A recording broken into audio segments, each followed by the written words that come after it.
সম্মানিত দর্শক এবং শ্রোতাবৃন্দ, আমি ডক্টর আবুল কাশেম মোহাম্মদ মাহবুবুল্লাহ যশোরী আপনাদের সকলকে জানাই সালামুন আলাইকুম।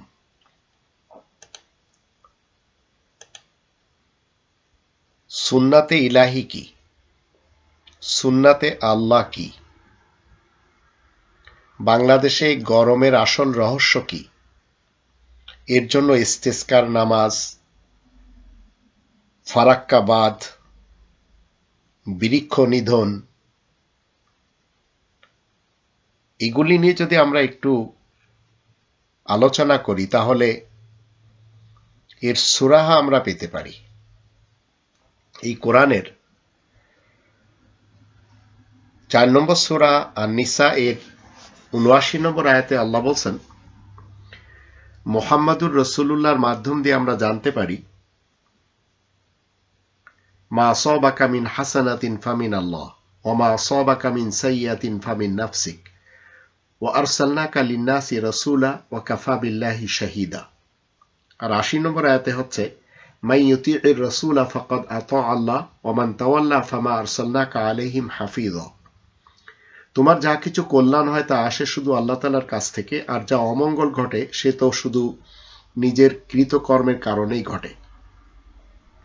আর আমি তো তোমাকে গোটা মানব জাতির জন্যই বার্তাবাহক রাসূল হিসেবে পাঠিয়েছি, আর সাক্ষী হিসেবে তো আল্লাহ তাআলাই যথেষ্ট। তাই যে কেউ বিশেষ বার্তাবাহক রাসূলের অনুসরণ করবে তাহলে সে আল্লাহ তাআলারই অনুসরণ করলো। আর যদি কেউ অবাধ্য হয় তাহলে তোমাকে তো আর তাদের জন্য রক্ষক হিসেবে পাঠাইনি। তো রাসূলের অনুসরণ নিয়ে যদি আমরা দেখি, সেখানে আবার এই কোরআনের 69 নম্বর সূরা আল হাক্কা এর 40 নম্বর আয়াতে বলা হচ্ছে, ইন্নাহু লাকাউলু রাসূলিন কারীম, নিশ্চয়ই এই কোরআন সম্মানিত রাসূলের মুখের বাণী। আবার 50 নম্বর সূরা কফের 45 নম্বর আয়াতে বলা হচ্ছে, নাহনু আ'লামু বিমা ইয়াকুলুন ওয়া মা আনতা আলাইহিম বিজাব্বার ফাযাক্কির বিল কুরআনি মান ইয়াখাফু ওয়াঈদ। মানুষেরা যা কিছু বলছে আমি খুব ভালো করেই জানি, তুমি তাদের উপরে কড়াকড়ির কোনো ব্যবস্থা আরোপকারী নও। সুতরাং যে আমার শাস্তি থেকে ভয় করে তাকে কোরআনের সাথে উপদেশ দাও। তো সুন্নতে ইলাহি আর আজকের এই যে 2024 সালের গরমের আযাব, আর ধর্মজীবী যারা করে খাচ্ছে তাদের হরেক রকমের বৃষ্টি প্রার্থনার জন্য হাত উল্টো করে নামাজ পড়া, এগুলি নিয়ে আমরা যদি একটু ভাবি, কোরআনের 35 নম্বর সূরা ফাতিরের 43 নম্বর আয়াত থেকে জানবো সুন্নাতে আল্লাহ কি জিনিস, সুন্নাতুল্লাহ কি জিনিস। ইস্তিকবারন ফিল আরদি ওয়া মাকরা সাই ওয়ালা ইয়াহিকুল মাকরু সাইয়্যু ইল্লা বিআহলি ফাহাল ইয়ানজুরুনা ইল্লা সুন্নাতাল আউয়ালিন ফালান তাজিদা লিসুন্নাতিল্লাহি তাবদীলা ওয়ালান তাজিদা লিসুন্নাতিল্লাহি তাহওয়িলা। দেশের বুকে অহংকার করে বেড়ানো আর অপকর্মের মতলবে ষড়যন্ত্র ও চালবাজি ছড়ানো, অসৎ ষড়যন্ত্রের চাল উল্টা তার ঘাড়েই শুধু চাপবে যে নাকি ষড়যন্ত্র করে চলেছে, আর কারোর উপরে নয়। তবুও ওরা আগেকার লোকদের রীতিনীতির জন্য অপেক্ষা করছে। সুতরাং আল্লাহ তাআলার সুন্নাতে তুমি কোনো রদবদল পাবে না, আর তুমি আল্লাহ তাআলার সুন্নাতে কিছুমাত্র নড়চড় দেখতে পাবে না। একটু পিছনের ইতিহাসে যদি আমরা ফেরত যাই তাহলে আমরা বুঝতে পারব, যখন ফারাক্কা বাঁধ ছিল না, যখন ইটের বড় বড় পাজা ছিল না, তখন কিন্তু এই গরমের আযাবটি আসেনি। যখন টেকনাফ থেকে তেতুলিয়া আমাদের দেশের সকল নদী নালাতে জোয়ার ভাটাচ্ছিল, তখন কিন্তু এই আযাব আসেনি। যখন সুন্দরবনের প্রাণীগুলো জীবিত ছিল, সুন্দরবনের গাছগাছলাগুলি সবই জীবিত ছিল, পাশে কোনো ভাটা কিংবা বড় বিদ্যুৎ কেন্দ্র বানানো হয়নি, তখন কিন্তু এসব আযাব আসেনি। তো আপনার আমার জীবনে যত কল্যাণ আসবে, সেই কল্যাণগুলো আসবে আল্লাহ তাআলার পক্ষ থেকে। যত অকল্যাণ, এর জন্য আপনি এবং আমি দায়ী। আমি এই যে ভিডিওটি আপনাদের সামনে তুলে ধরছি, আমার এই ভিডিওটি শুনে অনেকেই বাজে কথা বলবেন। তো যারা বাজে কথা বলবেন, আমাকে জানতে হবে যে তারা 3টি কারণে বলবে। যখন তারা কোরআনের আয়াত গবেষণায় আপনার পর্যন্ত পৌঁছতে পারছে না, আর আপনার কাছে কোরআনের যে বিধানের জ্ঞান রয়েছে সেটি যখন তাদের কাছে নেই, আর 3 নম্বরে হচ্ছে যখন আপনি সত্য ব্যক্ত করতে চাচ্ছেন তারা করতে পারে না এবং করে না, তখন এই 3 শ্রেণীর লোক আপনার বিরুদ্ধে লেগে যাবে। যদি আপনি একটু নিজের মস্তিষ্ক খাটান, তাহলে দেখবেন আমাদের দেশের জন্য সবচেয়ে বেশি পয়জন যে লোকগুলি, তারা কারা? এক শ্রেণীর লোক আছে যারা মানুষের বাড়ি বাড়ি যেয়ে কোরআনের খতম দেয়, মিলাদ পড়ায়, আবার এদের ঘরে কোরআনের খতম হয় না, মিলাদ পড়ানো হয় না, তাহলে ধর্মজীবী মোল্লা। আর এক শ্রেণীর লোক যাদের স্ত্রীদের কখনো সিজার করা লাগে না, অন্যদের স্ত্রীদের সিজার করে, এরা হচ্ছে ডাক্তার শ্রেণীর লোক। আর এক শ্রেণীর লোক যারা নিজেদের ভাগ্য পরিবর্তন করতে পারে না, অন্যদের ভাগ্য নিয়ে কথা বলে, এদেরকে বলা হয় গণক। আর এক শ্রেণীর লোক যারা মাজার থেকে টাকা নিয়ে খায়, মাজারে টাকা দেওয়ার জন্য বিভিন্নভাবে ক্যানভাস করে, অথচ তারা মাজারে টাকা দেয় না। তো তারা হচ্ছে পীর সমাজ। আর এক শ্রেণীর লোক মানুষের অধিকার হরণ করে বিভিন্ন সেক্টরে বসে আছে, দেশের বড় বড় জায়গাতে বসে আছে, যাদেরকে আমরা বলি ভোটবিহীন নেতা, নেত্রী বা কর্মী। তো এই সমস্ত লোকদের যে সমস্ত কর্মকাণ্ড, সেগুলি যদি আমরা দেখি, আর এদের এই কথাগুলি যখন আপনি আমি তুলে ধরি, তখন এরা আপনার আমার বিরুদ্ধে হয়ে যায়। কোরআনের 2 নম্বর সূরা আল বাকারার যখন আমরা 164 আয়াত দেখি, সেখানে কি বলা হচ্ছে? মুহাম্মাদুর রাসূলুল্লাহ আমাদেরকে শিক্ষা দিচ্ছেন, ইন্না ফি খালকিস সামাওয়াতি ওয়াল আরদ ওয়া ইখতিলাফিল লাইলি ওয়ান নাহার ওয়াল ফুলকিল্লাতী তাজরি ফিল বাহরি বিমা ইয়ানফাউন নাস ওয়া মা আনজালাল্লাহু মিনাস সামাই মিন মাইন ফাআহইয়া বিহিল আরদা বা'দা মাউতিহা ওয়া বাথা ফিহা মিন কুল্লি দাব্বাহ ওয়া তাসরিফির রিয়াহি ওয়া সাহাবিল মুসাখখারি বাইনাস সামাই ওয়াল আরদ লাআয়াতিল লিকওমিন ইয়াকিলুন। নিশ্চয় গগনমণ্ডল এবং পৃথিবী তৈরি করা, আর দিন এবং রাতের আবর্তনে, আর সমুদ্রে পানির উপরে ভাসমান জলযান যা মানুষের উপকারী জিনিস নিয়ে ভেসে বেড়ায়, আর আসমান থেকে যে বাড়ি দ্বারা আল্লাহ বর্ষণ করেন, তাই দিয়ে মাটিকে বাঁচিয়ে তোলেন মাটির মৃত্যুর পর, আর তাতে যে চলমান জীব ছড়িয়ে রেখেছেন, বায়ুর গতি পরিবর্তন আর মেঘমালা যা আসমান এবং জমিনের মাঝখানে ভাসমান রাখা হয়েছে, এসব নিদর্শন জ্ঞান চর্চাকারী কওমের জন্য। তো একটু জ্ঞান চর্চা করে দেখুন, আজকের এই তাপদাহ যেভাবে আমাদেরকে ঘিরে রেখেছে, তো এই গরমের আসল রহস্য কি? ফারাক্কাতে বাঁধ দেওয়া, নদী নালাতে জোয়ার ভাটা না থাকা, বৃক্ষগুলি, বড় বড় বৃক্ষগুলি সব কেটে ফেলা, যার ফলে এই আয়াতকে সামনে রেখে যারা গবেষণা করেন, তারা বুঝতে পারেন যে এই যে রৌদ্র আল্লাহ তাআলার পক্ষ থেকে কতটি নিয়ামত আমাদের জন্য। আর এই যে নদী নালা, ছোটবেলায় আমি পড়েছিলাম ধান নদী খাল এই তিনে বরিশাল, তো এই নদী নালা যে আমাদের জন্য কতটা উপকারী, যদি কিনা জোয়ার ভাটার থাকে, তো রৌদ্র কি করবে, যেখানে পানি রয়েছে সেখান থেকে পানি বাষ্প আকারে উপরে নিবে, মেঘ আকারে ছেয়ে যাবে, আবার বৃষ্টি হবে।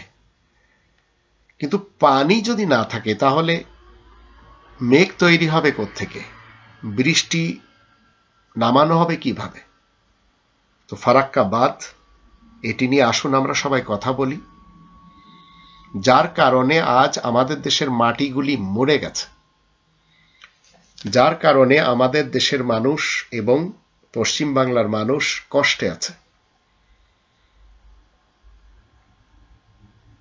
তো আমাদের দেশের মানুষের এই ক্ষতির জন্য দায়ী আমরা নিজেরাই। এটি আল্লাহ বলেন, মা আসাবাকা মিন হাসানাতিন ফামিন আল্লাহ ওয়া মা আসাবাকা মিন সাইয়্যাতিন ফামিন নাফসিক। যত কল্যাণ আল্লাহ তাআলার পক্ষ থেকে আসে, অকল্যাণের জন্য আমরা দায়ী। তো মুহাম্মদুর রাসূলুল্লাহ আমাদেরকে কি শিক্ষা দিচ্ছেন? 24 নম্বর সূরা আন-নূরের 31 নম্বর আয়াতের শেষের লাইনে বলা হচ্ছে, তোমরা সবাই মিলে একত্রে তওবা করো, তাহলে তোমরা কামিয়াবি অর্জন করতে পারবে। তো সবাই তওবার মাধ্যম দিয়ে যদি সালাতে ইস্তেসকা পড়া হয়, এর পূর্বে যদি অঙ্গীকার করা হয় যে ফারাক্কা বাঁধ খুলে দিতে হবে, নতুন গাছ লাগাতে হবে, পুরাতন গাছ কেটে দেওয়া যাবে না, তাহলে এই তাপদাহ থেকে বাঁচা যাবে। নইলে সুন্দরবন শেষ করে দিয়ে, প্রাণীগুলিকে শেষ করে দিয়ে আপনি বিদ্যুৎ কেন্দ্র তৈরি করছেন, তাতে আপনার ক্ষতি। আর এ নিয়ে আমি অনেক আগেও কথা বলেছি।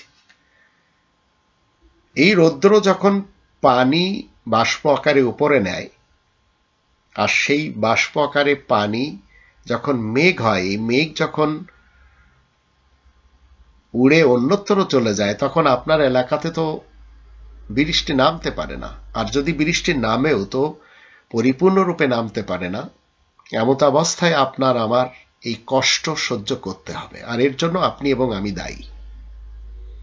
ফারাক্কা বাঁধ নিয়ে আজই কথা বলেন, কিন্তু যারা ভোট চোর, যারা নিজ দেশের সাথে, আল্লাহ তাআলার এই ভূখণ্ডের সাথে যারা নিজেদেরকে সম্পৃক্ত করতে পারে না, যারা এখান থেকে লুটপাট করে সাবেক আইজিপি বেনজিনের মতো অথবা আর্মি প্রধান মুইনু আহমদের মতো অথবা জেনারেল আজিজের মতো লুটপাট করে এবং ভিন দেশকে মনে করে তাদের সুখের দেশ, তো মনে রাখবেন এই জাতিকে এরা সুখ দিবে না।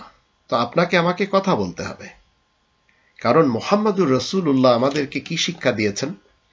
33 নম্বর সূরা আল আহজাবের 70 নম্বর আয়াত মতে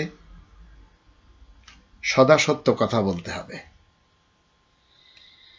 তো আপনি যদি সদা সত্য কথা না বলেন, তাহলে মনে রাখবেন আপনার উপরে আযাব আসবে। তো সুন্নাতে ইলাহি কি? সুন্নাতে ইলাহি, পানি উপরে যাবে, বাষ্পীয় আকারে মেঘ তৈরি হবে, মেঘ তৈরি হওয়ার পরে বর্ষণ হবে। তো আমাদের যশোর, আমি যশোরী, আমাদের যশোরে সবচেয়ে বেশি তাপমাত্রা, কারণ কপোতাক্ষ নদীতে জল নেই। যেখানে আমি আমার জীবনে শিল মাছ দেখেছি, ডলফিন দেখেছি, সোঁস দেখেছি, জোয়ার ভাটা দেখেছি,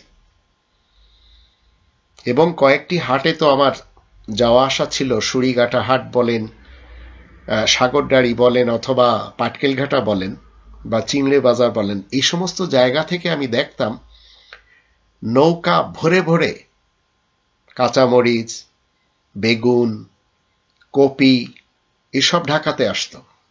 এই জোয়ার ভাটার কারণে খুব তাড়াতাড়ি চলে আসতে পারত। তো ফারাক্কা বাঁধ এবং বৃক্ষ নিধন এতটাই ক্ষতি করেছে, আর এগুলি আমাদের হাতের কামাই। এখন যদি আহমাদুল্লাহ টাইপের ধর্মজীবী মোল্লারা ইস্তেসকার নামাজ পড়ে, লাভ হবে না।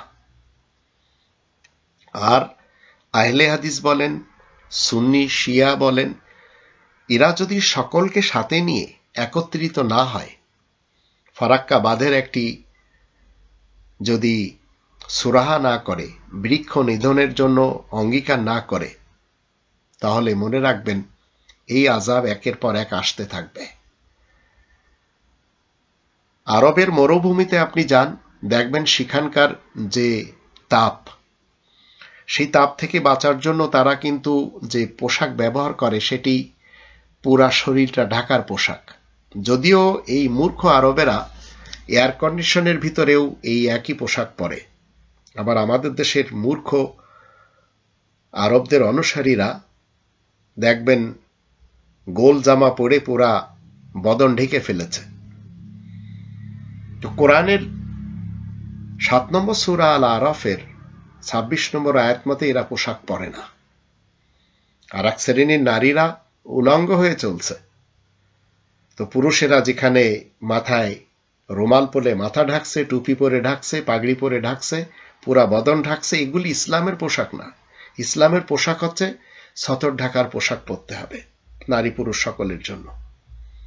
আর 4টি জায়গা, যেটি অজুর সময় আমরা 2টি জায়গা মসে করি আর 2টি জায়গা ধুই, চেহারা উভয় হাতের বন্ধুত্ব করার স্থান, এই 2টি জায়গা ধুয়ে নিতে হয় আর মাথা মুছে নিতে হয়, পা গ্রন্থি পর্যন্ত মুছে নিতে হয় 5 নম্বর সূরা আল মায়েদার 6 নম্বর আয়াত মতে।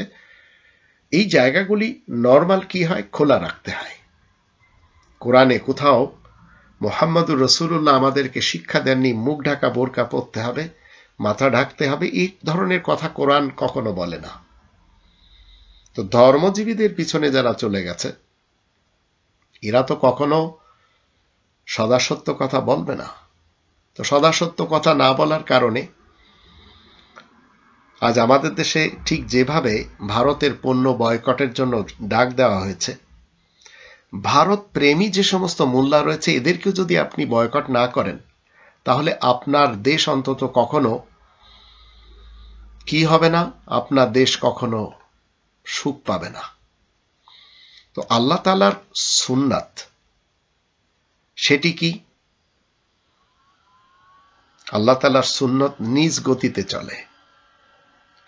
আপনি দোয়া প্রার্থনা করে যদি মনে করেন যে রিজনকে কাটবেন না, ফারাক্কা বাঁধ খুলবেন না, গাছ কাটা বন্ধ করবেন না, আপনার প্রার্থনাতে কোনো লাভ হবে না। আর সেই প্রার্থনার জন্য যে সমস্ত হুজুররা মানুষকে মাঠে নিয়ে হাওমাও করে কাঁদছে, কোনো লাভ হবে না। আপনাকে রিজন কেটে দিতে হবে, কারণ কাটতে হবে। আর কারণ কি? গাছ কাটা বন্ধ করুন, ফারাক্কা বাঁধ খুলে দিন, সব জায়গাতে পানি আসতে দিন। আরবে বৃষ্টি কেন হয় না? কারণ সেখানে পানি নেই।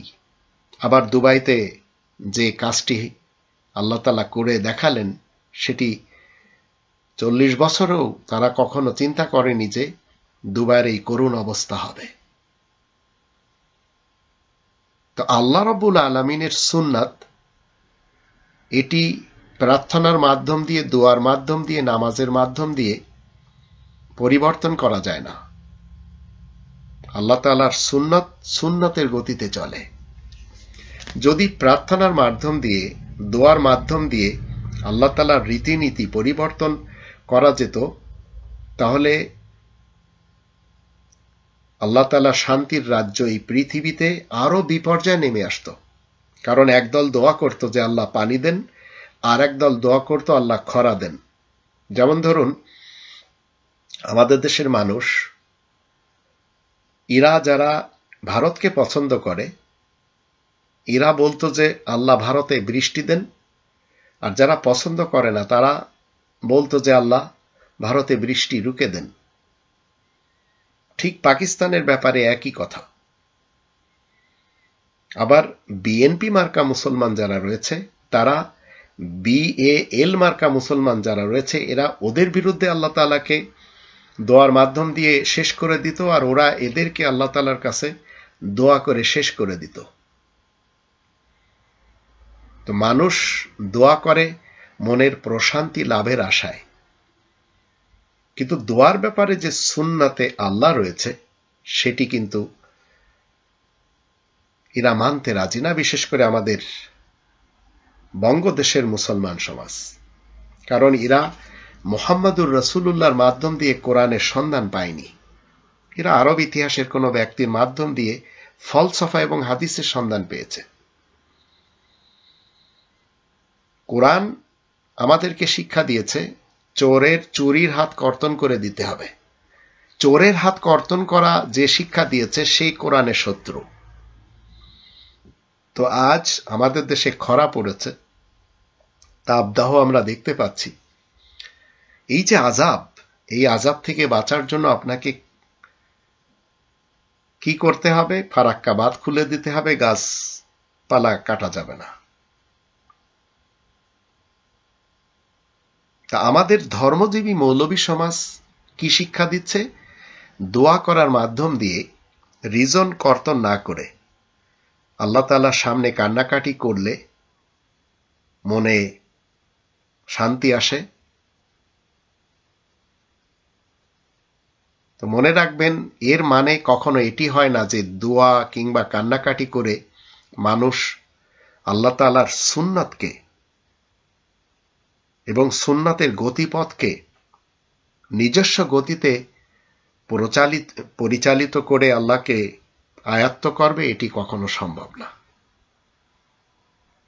যে জাতি নিজ দেশের জিনিস নিজের দেশে খেয়ে পরে বাঁচতে পারে না, সেই জাতির উপরে তো আল্লাহ তাআলার গজব থাকতেই পারে। পদ্মার ইলিশ আমরা কি করি? নিজ দেশে খেতে পারি না, ভারতের মার্কেটে সস্তা পাওয়া যায়। এটি নিজ দেশের গ্যাস নিজের দেশের মানুষ ব্যবহার করতে পারে না টাকার অভাবে, কিন্তু ভারতে সস্তা বিক্রি হচ্ছে। তো কোরআনের ৮ নম্বর সূরা আল আনফালের প্রথম আয়াতে আল্লাহ বলেন, খনিজ সম্পদগুলি নিজ দেশের মানুষকে দাঁড় করানোর জন্য আল্লাহ দিয়েছেন। তা আরব দেশগুলি কি করছে? তারা সেগুলিকে নিজেদের ব্যক্তিত্বের চাহিদার জন্য খরচ করছে। তো আপনাকে আমাকে কান্নাকাটি করতে হবে, প্রার্থনা এবং দোয়া করতে হবে। তো আল্লাহ তাআলার যে সুন্নাত, সেই গতিপথ রীতিনীতিকে রোধ করে না।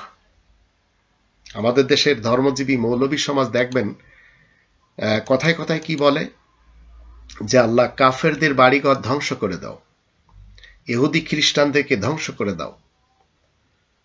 এই টাইপের দোয়া প্রার্থনা ফিলিস্তিনেও করা হয়। তো যে সমস্ত লোকেরা এসব করে চলেছে, সিরিয়াতেও করা হয়, ইরাকেও করা হয়েছিল। তো এই দেশগুলি ধ্বংস হয়ে গেছে।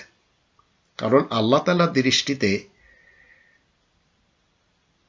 প্রত্যেকটি মানুষ আস্তিক হওয়ার ব্যাপারে এবং নাস্তিক হওয়ার ব্যাপারে স্বাধীন। সেটি এই কোরআন 18 নম্বর সূরা আল কাফের 29 নম্বর আয়াতে বলে দিয়েছে, অকুলিল হাক্কু মির রব্বিকুম ফামান শাআ ফালিউমিন ওয়া মান শাআ ফালিয়াকফুর।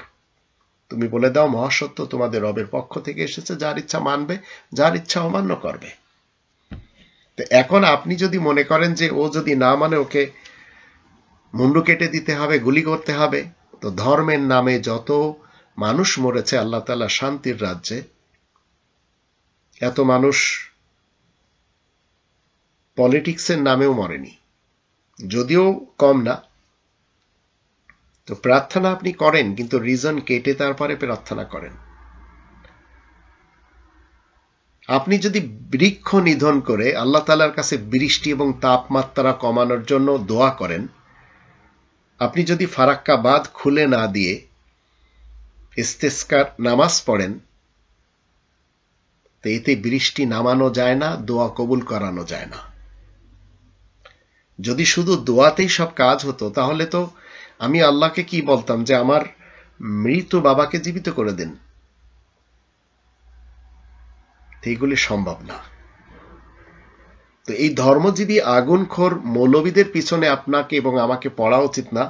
আর এটি মুহাম্মদুর রাসূলুল্লাহ আমাদেরকে 2 নম্বর সূরা আল বাকারার 174 নম্বর আয়াতের দৃষ্টিতে আর 36 নম্বর সূরা ইয়াসিনের 21 নম্বর আয়াতের দৃষ্টিতে শিক্ষা দিয়েছেন। দোয়ায় যদি সবকিছু হতো, তাহলে 19 জন নবীদের আল্লাহ তাআলার একত্ববাদ প্রচার কিংবা ইসলাম প্রসার করার কাজে কষ্ট করা লাগতো না।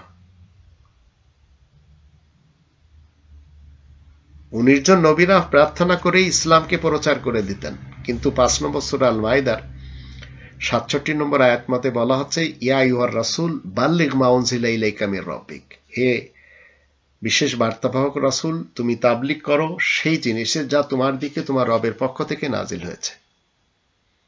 আপনাকে দ্বীন ইসলাম প্রতিষ্ঠিত করতে হবে, আন আকিমুদ্দিন ওয়ালা তাতাফাররাকু ফি। আপনি যদি গণতন্ত্র মেনে, রাজতন্ত্র মেনে, সমাজতন্ত্র মেনে, মোল্লাতন্ত্র মেনে নিজামে রব্বানিকে কায়েম না করে শান্তি পেতে চান, আল্লাহ শান্তি দিবেন না। আর এটি 42 নম্বর সূরা আশ-শুরা এর 13 নম্বর আয়াতে বলা হচ্ছে, আন আকিমুদ্দিন ওয়ালা তাতাফাররাকু ফি। তো আজ রবের শান্তির রাজ্যে যে সমস্ত জায়গাতে আমরা দেখতে পাচ্ছি ভারসাম্য কায়েম রয়েছে, শান্তি রয়েছে, ইউরোপের দেশগুলি, আমেরিকা, অস্ট্রেলিয়া, কানাডা, নিউজিল্যান্ড বা অন্যান্য দেশগুলিতে এখানে অনিচ্ছাকৃতভাবে ইসলাম কায়েম রয়েছে। আর সেটি 3 নম্বর সূরা আল ইমরানের 83 নম্বর আয়াতে বলা হচ্ছে, ওয়াল্লাহু আসলামা মান ফিস সামাওয়াতি ওয়াল আরদ তাওআন ওয়া কারহান ওয়া ইলাইহি ইরজাউন। আল্লাহ তাআলার জন্য ইসলাম কায়েম রয়েছে ইচ্ছায় এবং অনিচ্ছায়। তো আমি জার্মানিতে থাকি, এখানে এত শান্তি কেন? কারণ এরা শান্তির সিস্টেম মতে নিজেদের দেশকে কন্ট্রোল করে নিয়েছে। তা আপনি যতই বলেন না কেন যে এখানে অশান্তি হয়েছে বা অশান্তি রয়েছে, তা আপনি হিটলার সিফাতের মানুষ, তাই আপনি এগুলি বলছেন। এখানে নাস্তিক থাকতেই পারে, এখানে আস্তিকও রয়েছে, কিন্তু 2 নম্বর সূরা আল বাকারার 256 নম্বর আয়াতে আল্লাহ কি বলছেন, লা ইকরাহা ফিদ্দীন, ইসলামী জীবন ব্যবস্থায় কোনো বল প্রয়োগ নেই। তো জার্মানিতে যে একটি রাস্তা, যেখানে একদিকে 3টি রাস্তা আর একদিকেও 3টি রাস্তা, 6টি রাস্তা মিলে আসা এবং যাওয়া রয়েছে, কোত্থেকে নিয়েছে? 2 নম্বর সূরা আল বাকারার 158 নম্বর আয়াত থেকে, ইন্না সাফা ওয়াল মারওয়াতা মিন শাআইরিল্লাহ। এই যে সুন্দর সুন্দর বাড়িঘর, এই বানানো শিখেছে কোত্থেকে? 3 নম্বর সূরা আল ইমরানের 96 নম্বর আয়াত থেকে, ইন্না আউওয়ালা বাইত উদিয়া লিন্নাস, আউয়াল বাইত থেকে শিখেছে। তো আর্কিটেকচার বলেন, বিল্ডিং কনস্ট্রাকশন যারা করে চলেছে, ভিন দেশে একটু দেখুন যেসব দেশগুলিতে শান্তি রয়েছে, আর ঢাকা শহরেও একটু দেখুন, আমাদের দেশের শহরগুলিতে দেখুন, তখন পার্থক্য আপনি এবং আমি করতে পারবো। একজন মানুষ মুসলমান, শিয়া, সুন্নি, সালাফি হয়ে দোয়া করলে যে তার দোয়া কবুল হতে হবে এমন কোনো কথা মুহাম্মদুর রাসূলুল্লাহ আমাদেরকে বলেননি। তারা দোয়া করলেই যে আল্লাহ কবুল করে নেবেন সেটি না, রিজন কাটতে হবে। রিজনকে একপাশে রাখুন। দুবাইয়ের অবস্থাটা কেন? কারণ তারা পানি নিষ্কাশনের জন্য কখনো চিন্তাই করেনি। আজ যদি সেই সুযোগ আগের থেকে করে দেওয়া হতো, তাহলে এত বড় ডিজাস্টার তারা মোকাবেলা করে নিতে পারত, পারেনি তো। তো যে সমস্ত নন মুসলিমদের দেশ আমরা দেখতে পাচ্ছি, মনে রাখবেন সেখানেও ইসলাম কায়েম রয়েছে। নেদারল্যান্ডকে আপনি ইসলামী দেশ বললে সমস্যা কোথায়? ইউরোপের দেশগুলিকে ইসলামী দেশ বললে সমস্যা কোথায়? ইসলাম মানে তো শান্তি। আমেরিকা, অস্ট্রেলিয়া, কানাডাকে যদি আপনি ইসলামিক রিপাবলিক বলেন, তারা তো আমলে দেখায় দিচ্ছে। আর আমাদের দেশের নাম 1971 পূর্বে ছিল ইসলামিয়া জমহুরিয়া পাকিস্তান বা Islamic Republic of Pakistan, east Pakistan এবং ওয়েস্ট পাকিস্তান। তো ইসলাম শব্দটি যেখানে সেখানে ব্যবহার করলে সেটা হালাল হয় না। আপনি যদি ব্যাংকের সামনে ইসলামী ব্যাংক লেখেন, আর যারা লিখছে না, মনে রাখবেন আপনারটা আলাদা কিছু না, শুধু আপনি ইসলাম নিয়ে তামাশা করছেন। আপনি যদি খানকি পাড়ার সামনে ইসলামী বেশ্যালয় যদি লেখেন, তার জন্য সেটা হালাল হয়ে যায় না। আপনি কোনো মাজার বা দরগাতে সেখানে যদি ইসলামিক মাজার বা ইসলামিক দরগা লেখেন, সেটি হালাল হয়ে যায় না যে সেখানে টাকা দিলেই আপনার কাজ হয়ে যাবে। এই লোগোটা সবচেয়ে বেশি ব্যবহার করে তামাশা করেছে আমাদের দেশের স্বৈরাচার সরকার এরশাদ। আপনাকে কোরআনের জ্ঞানে জ্ঞানী হতে হবে। আপনি ঘরে ঘরে এসি লাগাচ্ছেন কেন? এসি না লাগায় আপনি গাছ লাগান। তো সাধারণ জ্ঞানটুকু যদি আপনার আমার মধ্যে থাকে, তাহলে আমরা আগুন জ্বালিয়ে আগুন নেভানোর জন্য গলা ফাটিয়ে আল্লাহকে ডাকার পরেও তিনি কিন্তু আগুন নিভাচ্ছেন না। তাহলে বোঝা গেল আমাদের কোথাও রং রয়েছে। ফারাক্কা বাঁধ খুলে দিন। তো এসি না লাগিয়ে গাছ লাগান। এসি আপনার রুম ঠান্ডা করবে, কিন্তু গাছ আল্লাহ তাআলার এই ভূখণ্ড ঠান্ডা করবে। আর আপনি খুলে দিন ফারাক্কা বাঁধ, নদী নালাতে পানি, জোয়ার ভাটায় দেশটিতে শান্তি এনে দিবে।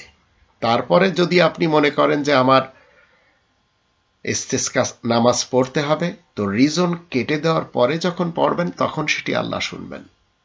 কিন্তু অহংকারের সাথে, ঔদ্ধত্যের সাথে এই যে আমরা এই ধর্মজীবী হুজুরদের দেখতে পাচ্ছি, বিশ্বাস করেন এদের নামাজে শুধু কয়েকজন লোক আমরা দেখতে পাচ্ছি, অথচ অতুবু ইলাল্লাহি জামিআন আইয়ুহাল মুমিনুন লাআল্লাকুম তুফলিহুন, সবাইকে আল্লাহ একত্রিত হতে বলছেন।